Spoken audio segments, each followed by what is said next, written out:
आजपर्यंत मशिदीवरील भोंग्यांना कायमच विरोध होत आलाय। या बाबतीतील वातावरण देखील चांगलंच तापलेलं दिसून येतंय। यावरून तोडगा काढण्यासाठी तसेच या विषयाची भूमिका मांडण्यासाठी अबू आझमी यांच्या समेत वारिस पठाण यांनी उपमुख्यमंत्री अजित पवार यांची भेट घेतली। तर अजित पवार यांनी त्यांची संपूर्ण बाजू ऐकून यावर लवकरच तोडगा काढला जाईल असं आश्वासन दिले। भोंगे उसके ताल्लुक से मुलाकात की और अजीत दादा को हमने समझाया कि दादा इस तरह से चल रहा है कि मस्जिदों के अंदर आके पुलिस वाले ये सब कर रहे हैं, लाउड स्पीकर निकलवा रहे हैं, जबकि सुप्रीम कोर्ट का डायरेक्शन है डेसिमल लेवल्स के ऊपर। हमारी सारी बातें सुनी है दादा ने, उनका कमिश्नर साहब भी थे, डीजी मैडम भी थी, सबको सुना पेशेंटली। हमने हमारी बात रखी और हमको उम्मीद है कि सरकार इसमें जल्दी से जल्दी कार्रवाई करेगी और हमारे पक्ष के अंदर जो भी बेहतर होगा वो सरकार करेगी। वो बताया हमने दादा को कि कल रात को बड़ी मस्जिद मदनपुरा के अंदर पुलिस आ गई, पुलिस पूरा वहाँ पे अफरा तफरी का माहौल हो गया, लॉ एंड ऑर्डर सिचुएशन खराब हो सकता था अगर आप इस तरह से धांधली दादागिरी करेंगे। तो उन्होंने स्पष्टीकरण दिया है कि नहीं, उनको बोला गया था कि आप निकाल दो और नहीं निकालने की वजह से फिर ये सब हुआ है। लेकिन हम तो देखो चाहते हैं कि लॉ एंड ऑर्डर मेंटेन रहे, पूरे महाराष्ट्र में पूरे देश में शांति बनी रहे। और प्यार से देखिए, इतने बरसों से अजान हो रही है, 1400 साल से अजानें दी जा रही है, लाउड स्पीकर लगे हुए हैं, सब ये हमारे देश की सेक्युलरिज्म का तो यही तो सबूत है ना। हिंदू मुस्लिम सिख ईसाई हम सब मिलके एक साथ सब त्यौहार बनाते हैं, सब फेस्टिवल एंजॉय करते हैं। अब लाउड स्पीकर के ऊपर ही आपको सिर्फ प्रॉब्लम है, सिर्फ अजान से ही तकलीफ है क्या? तो नहीं, अभी पुलिस हमने रख दी अपनी बात, अब जो सरकार फैसला करेगी हमको लेकिन उम्मीद है सरकार से, हमको उम्मीद है कोर्टों से कि न्याय होगा हमारे साथ और हमको भी अजान देने की परवानगी मिलेगी। पुलिस प्रशासन ने सुना है, उन्होंने कहा है कि हमारा जो आदेश था वो हम देखेंगे, हमने आदेश निकाला है और मंदिरों पे गुरुद्वाराओं के ऊपर सब पे निकाला है। अब उसके बाद हमने हमारी बात रखी है जो भी हमको बोलना था। अब इसके ऊपर जो भी प्रशासन फैसला लेगा हमको यकीन हमारे फेवर में करेगा, नहीं तो कोर्ट का दरवाजा खटखटाएंगे। आजमी साहब बोले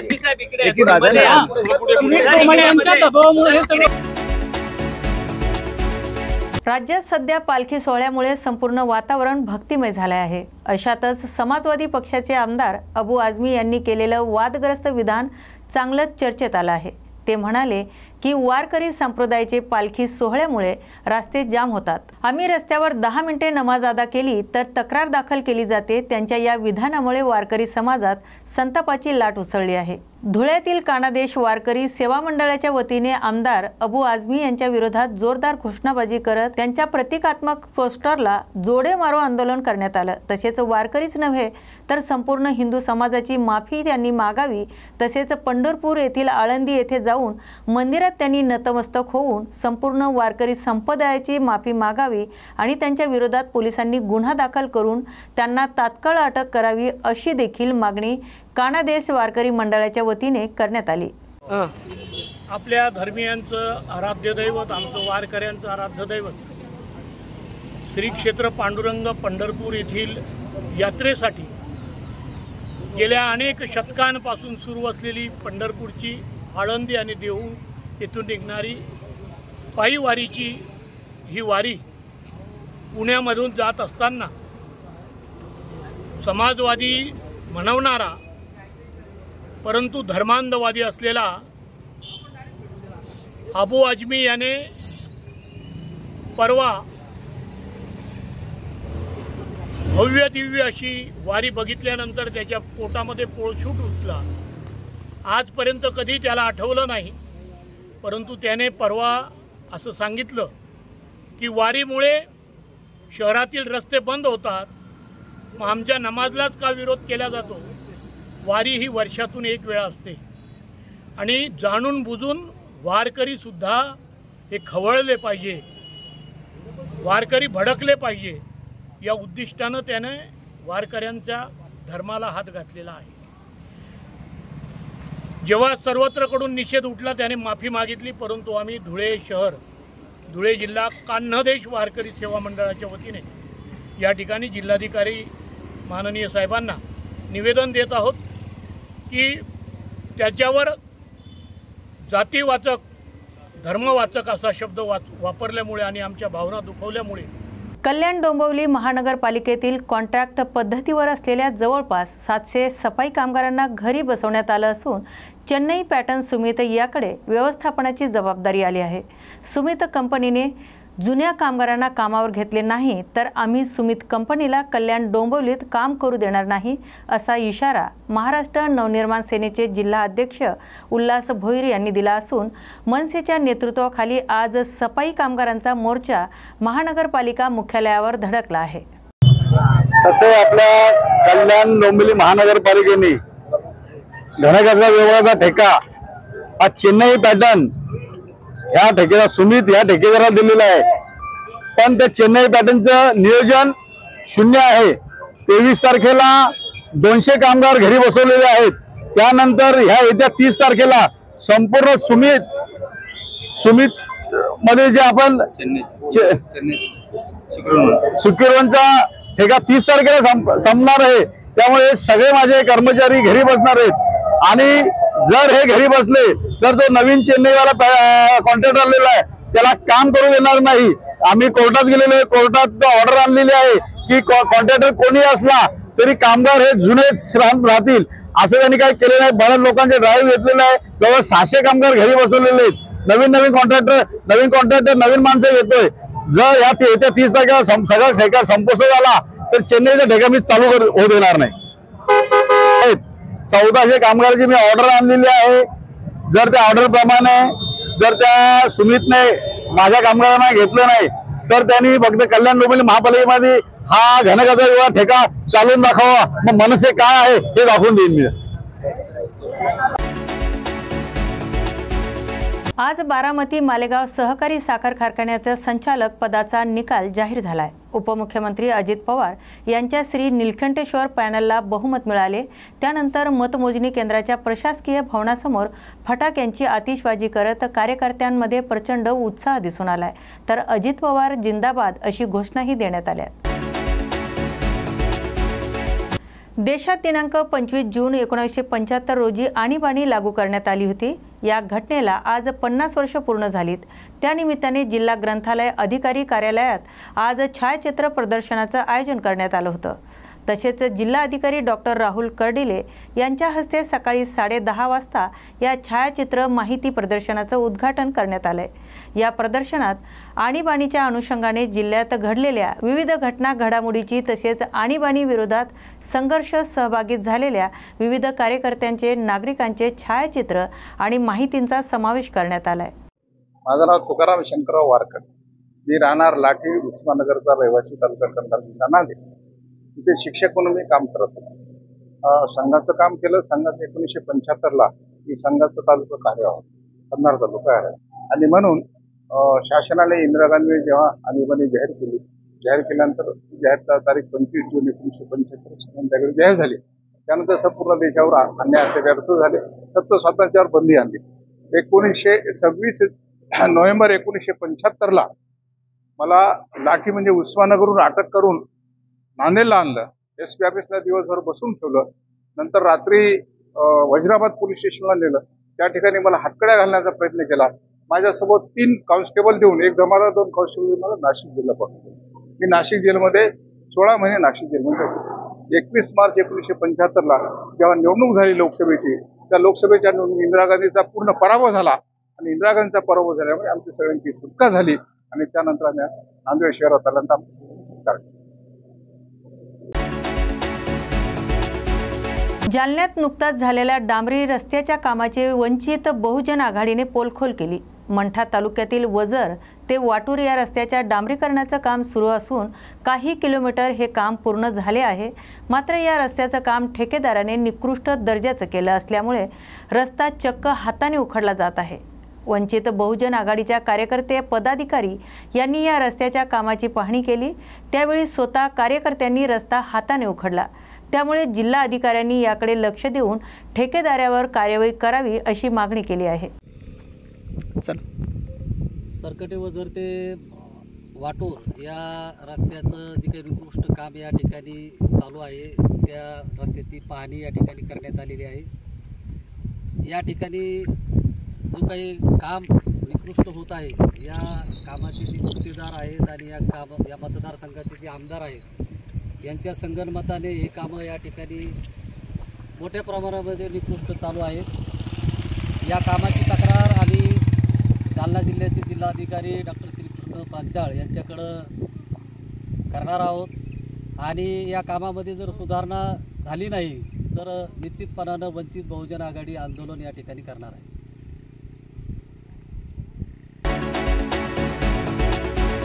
जमीन वारस प्रकरणात 7,000 रुपयाची लाच स्वीकारताना सिंदखेडराजा तहसील कार्यालयातील लिपिक आणि तलाठ्यास बुलढाणा येथील लाचलुचपत प्रतिबंधक विभागाच्या पथकाने काल सायंकाळी रंगेहात अटक केली. खामगाव खापरखुटी येथील तलाठी रावसाहेब काकडे यांच्याकडे सातबाऱ्यावर वारस चढवण्याचे प्रकरण प्रलंबित होते. संबंधित तक्रारदार हा मालक असून तलाठी काकडे आणि तहसील कार्यालयातील पहिल्या वर्गाच्या लिपिक मनोज झिने यांच्यात आर्थिक देवाणघेवाणीमुळे हे प्रकरण रखडले होते. जमिनी संदर्भातील सर्व आवश्यक दस्तावेज उपलब्ध असतानाही केवळ आर्थिक लाभाच्या उद्देशाने काम प्रलंबित ठेवले जात होते. त्यामुळे त्रस्त झालेल्या मालकाने या प्रकरणात बुलढाणा लाचलुचपत विभागाकडे तक्रार दाखल केली. काल सायंकाळी एसीबीचे पोलीस उप अधीक्षक भागोजी चोरमले यांच्या नेतृत्वाखाली एसीबीच्या पथकाने सापळा रचून तहसील कार्यालयाच्या मागे ठरलेले 7,000 रुपयाची लाच स्वीकारताना लिपिक मनोज झिने आणि तलाठी काकडे यांना रंगेहात पकडले. प्राथमिक चौकशी पंचनामा पूर्ण करून गुन्हा दाखल करण्यात आलाय. सापळा कारवाई करण्यात आली. त्यामध्ये तक्रारदार व त्यांच्या भावाचे नावे असलेली जमीन त्यांच्या वाटणीपत्र आधारे त्यांच्या आईच्या नावे करण्यासाठी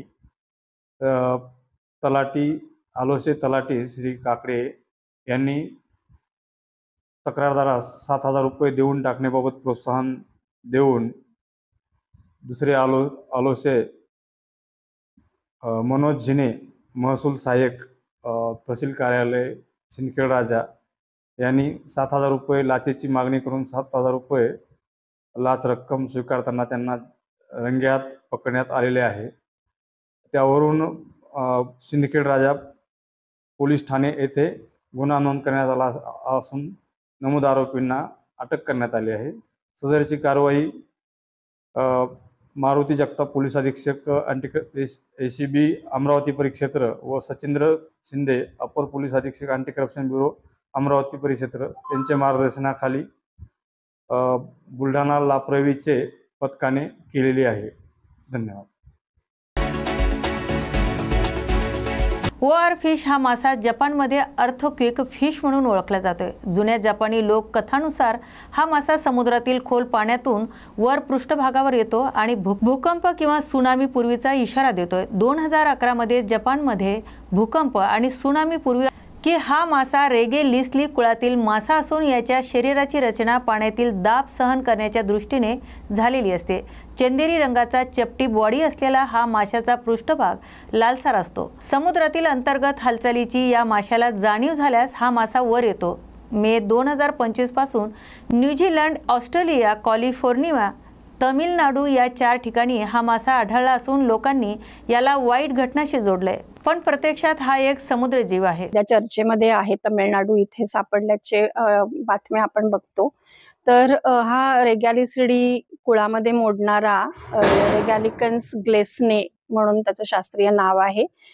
थोडाफार आपल्याकडे जो रिबन फिश किंवा बळा मासा आहे तशा पद्धतीची त्याची शरीर रचना आहे, पण तो खूप मोठा वाढतो. म्हणजे साधारण 8 ते 11 मीटर एवढी त्याची लांबी वाढू शकते आणि अस्थिमीन प्रकारातला हा सगळ्यात लांब मासा आहे.